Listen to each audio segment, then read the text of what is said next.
Hey guys, yeah, so I removed the wheels and I already painted the drum brakes and everything. So unfortunately, I didn't make a video about that, but fortunately for your case, the underneath carriage of this vehicle still needs to be painted. So there are a few spots which have a bit of rust and everything.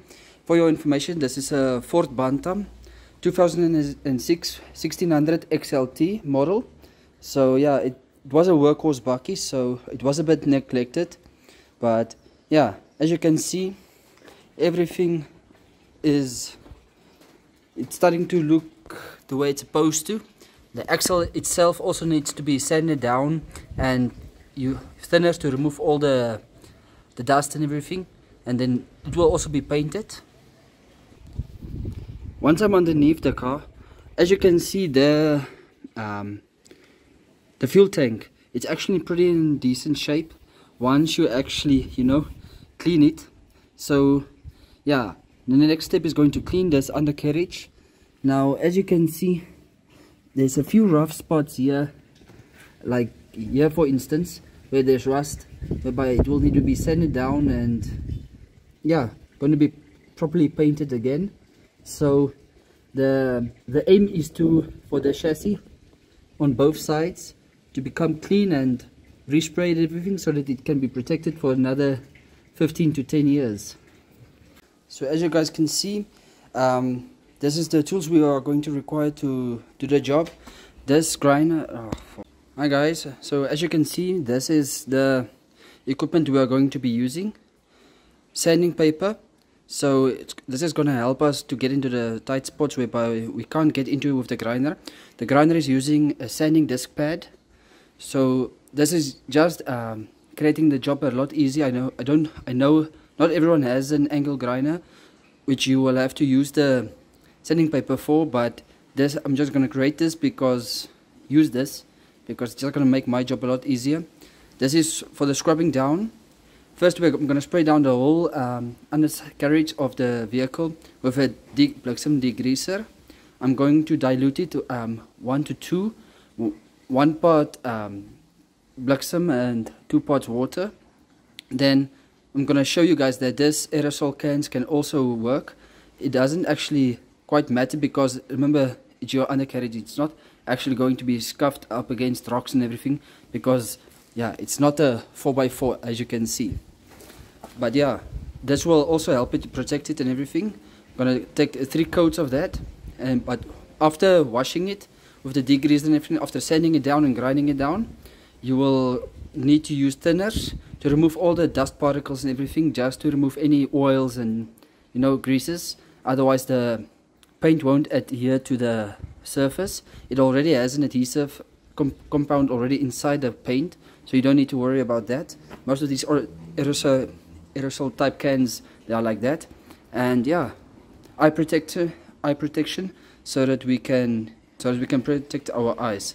So let's get into it.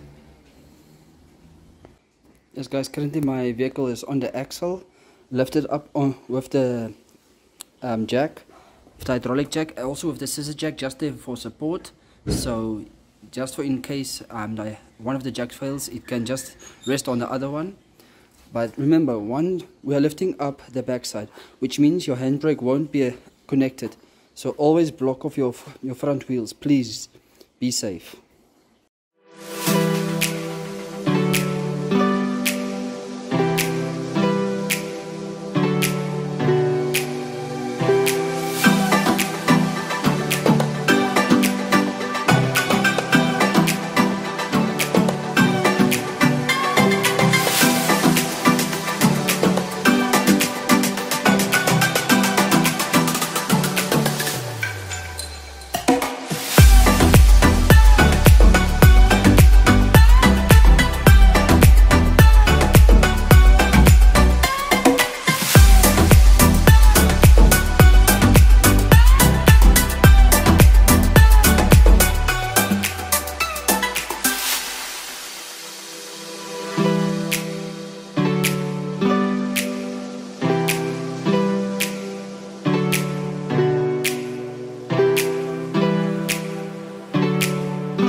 So after finishing up there's few spots, everything, like here you can still see there's some rust here which I must remove. After that I'm going to apply thinners, let it dry for 1 or 2 minutes, and then I'm going to start painting it 3 coats, maybe 4 coats. We'll see how it comes out. Yeah guys, and for the spray cans you will want to shake it for about 2 minutes constantly, and then as soon as you are done spraying your first coat, just turn it upside down, spray it for 3 minutes just to clear the nozzle. So other than that, let's start spraying the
Okay, the first layer of paint is on,